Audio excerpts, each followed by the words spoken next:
안녕하십니까 유튜브 시청자 여러분, 오랜만에 또 섰네요. 최근에 하락이 너무 깊어서 고민들 많으시죠. 저도 최근에 하락을 그대로 맞았어요. 사실 나는 뭐 현금 비중을 항상 쥐고 있어서 그나마 좀 낫다고 생각했는데 하락을 그대로 맞으니까 약간 정신적으로 좀 피폐해지고 있습니다. 극강의 평온 상태를 유지해야 되는데, 그죠? 제가 하나 느낀 게 있어요. 이번 시장을 겪으면서. 주식은 가르치는 게 아니다. 계속 경험을 쌓고 배워가는 것이다. 공부하는 것이다. 이렇게 느꼈습니다. 제가 작년 연말에 분명히 올해 초가 안 좋을 거다, 이 얘기를 했어요. 정말 시장이 안 좋을 수 있다. 근데 그게 2월로 보인다, 이렇게 얘기를 했었죠. 2월에서 3월. 뭐 이때는 감사보고서 시즌이기도 하지만 문제는 유럽에서 터질 것이다.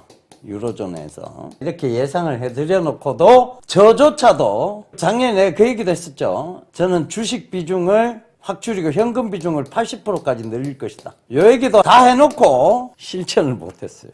그러니까 하락을 그대로 맞게 된 건데, 자, 여기서 이제 그러면 이미 맞을 거 맞았어. 아, 그래.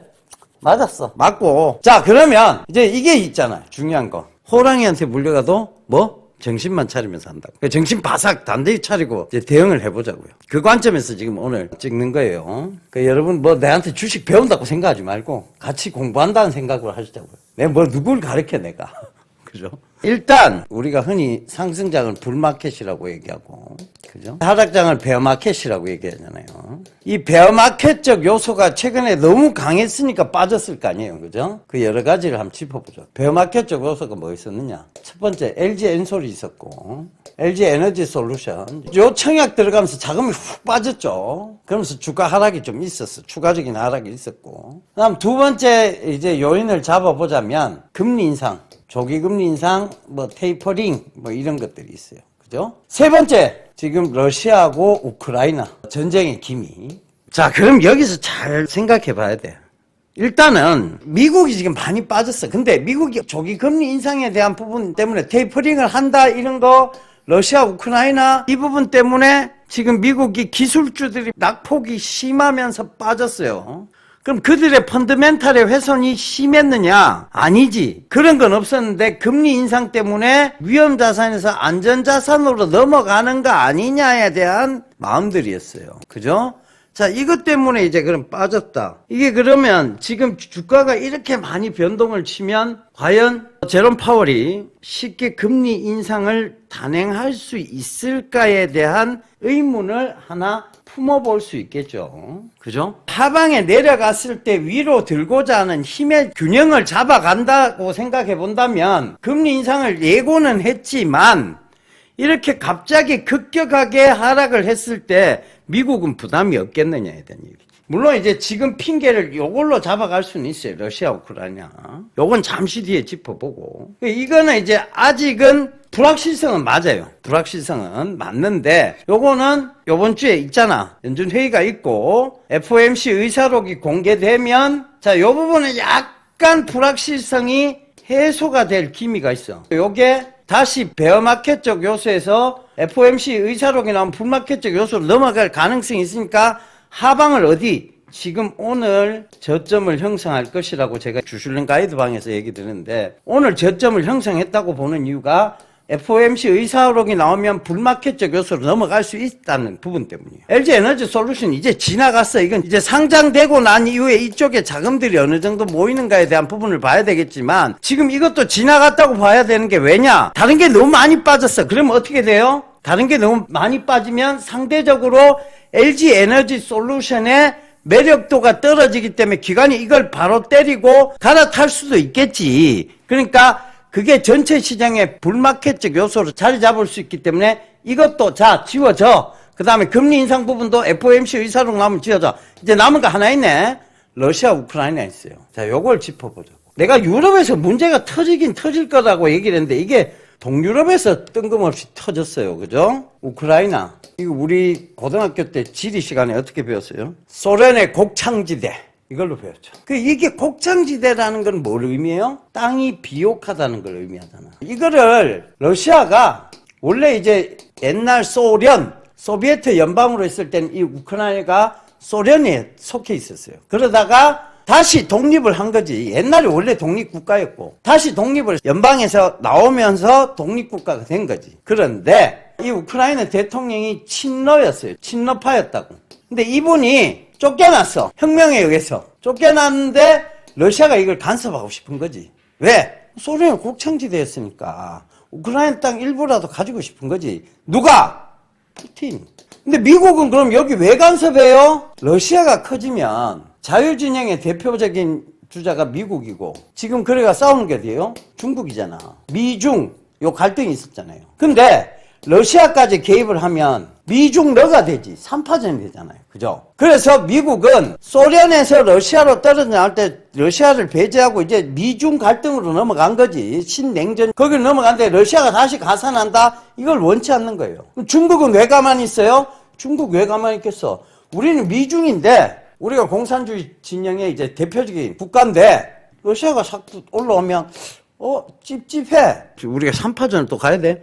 이래 생각하고 있는데 그렇다고 러시아가 올라오는 게 나쁘지도 않아. 왜? 어찌됐든 공산진영이니까. 예전 같은 공산진영 국가였잖아요. 그죠? 동북아시아 패권은 다 잡아먹을 수 있는 공산진영. 그럼 우리만 떨렁 남잖아. 북한, 러시아, 중국 이렇게 되면 남한만 딸랑 남잖아요. 그죠? 그러니까 그 관점에서 보면 개입하기도 그렇고 안 개입하기도 그렇고 그래. 근데 여기서 내가 한 가지 답을 해드릴게요. 전쟁 못해요. 내가 얘기했죠. 원래 때린다 하는 놈 무서울 게 없어요. 갑자기 확 때려야지 무섭지. 때린대. 니 때린다. 때린대. 이거 별로 안 무서워요. 절대 못해. 그건 겁 주는 거예요. 겁만 주는 거예요. 절대 전쟁 못합니다. 왜? 뭐가 있기 때문에 기득권이라는 거예요. 전쟁 잘못하면 이거를 버려야 되는데 기득권을 포기해야 되는데 하겠어요? 안 해. 왜? 푸틴은 지금만 해도 잘 먹고 잘 살아. 근데 외교적 정치적으로 봤을 때 그들의 입지가 있기 때문에 지금 때린대 하는 거지. 절대 전쟁은, 그리고 지금의 전쟁은 모든 걸 잃는 전쟁이에요. 기득권을 갖고 있는 사람이 그걸 해? 안 하지. 생판 없는 사람이 하는 게 전쟁이야. 그리고 사상적으로 되게, 이념적으로 되게 뭉쳐있는. 그게 뭐예요? 종교적 문제로는 전쟁을 할 수가 있어. 종교적 신념이 워낙 강한 전쟁들은 일어날 수 있어. 그렇지만 국가의 영토 문제 갖고 전쟁 이제는 없어요. 그건 없다고 봐요. 그래서 나는 이거는 그냥 지금 불확실성의 단계로 넘어가서 기분이 나쁠 뿐이지 일어난다고 보는 사태는 아니란 얘기입니다. 자, 그러면 대강 이제 해소가 됐으니 그럼 이제 저점을 잘 잡으면 되는데 문제는 하나가 더 있어요. 여러분들 차트 좋아하시는 분들이 있으니까 설명을 드릴게요. 엘리어트 파동 이론상으로 보면 하락의 3파가 완성이 된 거예요. 왜 차트 안 보시는 분이 그걸 왜 얘기해요? 이 하락의 3파가 완성이 됐다는 게 어디에서 내가 문제가 될 소지가 있다고 보느냐 하면 내가 기존에 얘기했던 거 있잖아요. 2월, 3월에서 문제가 유럽에서 터진다고 했잖아요. 장기국채 LTRO가 돌아오니까 이게 터지는데 피그스 국가에, 그죠? PIGS, 포르투갈, 이탈리아, 아일랜드, 그리스, 스페인. 요게 갚아라! 장기국채 이제 만기됐다. 갚아라. 근데 얘들이 갚을 수 있냐고. 얘들이 다 관광국가인데. 그 관점에서 배째라고 했을 때 이 하락의 3파가 유럽으로 인해서 더 빠질 수 있다는 얘기지. 엘리어트 웨이브로 보면 그렇다는 얘기예요. 자, 그래서 지금은 섣부른 매수보다는 사실 이거 티 나오면 던지고 튀어야 돼. 근데 지금 섣부른 매수보다는 어떻게 하는 게 현명한 전략인 것 같다고요? 방망이를 좀 짧게 잡는 게 현명한 전략. 길게 못 잡아. 지금은. 길게 잡았어도 안 되는. 내가 얘기했잖아요. 여러분들이 주식시장에서 지금 어려운 이유는 뭐 나도 어려워요. 근데 내가 여러분들보다 나은 이유는 나는 항상 뭐라고 얘기했어요? 지수가 1400대의 주식 비중 100%와 2800포인트, 2900포인트, 3000포인트의 주식 비중 100%가 무슨 의미가 있느냐. 결국은 현금을 들고 와야 된다. 그리고 많이 빠졌을 때는 친구, 레버리지를 불러올 수 있을 만한 현금 확보가 돼 있어야 된다. 이 얘기를 강조했잖아요. 이게 나는 있어. 여력이 있다니까. 여러분들이 지금 이게 여력이 없는 거예요. 그러면 만약에 진짜 하락의 3파가 완성이 돼서 유럽에 어떤 문제가 터진다 이러면 던져야 돼. 던지고 밑에서 다시 잡을 기회를 잡아야 돼. 그걸 잘 봐야 되는 상황이에요. 그러니까 지금은 안일하게 대처할 구간은 아닌 것 같아요. 그래서 그런 점들을 참고해 보셨으면 좋겠습니다. 물론 제 말이 100% 옳지는 않습니다. 제 말이 100% 옳았으면 나도 1월 달에 위험한 거 알았으면서 나도 안일하게 대처를 했는데 뭐. 그죠? 그러니까 내가 누굴 가르친다는 건 웃긴 얘기지만 이렇게 지금 조금 시장을 요약해 볼 수 있지 않느냐에 대한 얘기입니다. 아시겠죠? 자, 그래서 지금은 예의주시하게 보고 자, 다 어려워요. 지금 누구는 좋고 누구는 나쁘고가 없어. 지금 다 어려워. 그러니까 오세요.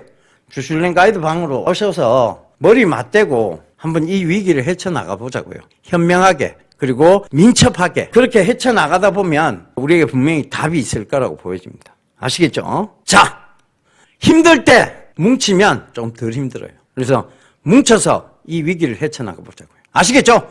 딱 끝!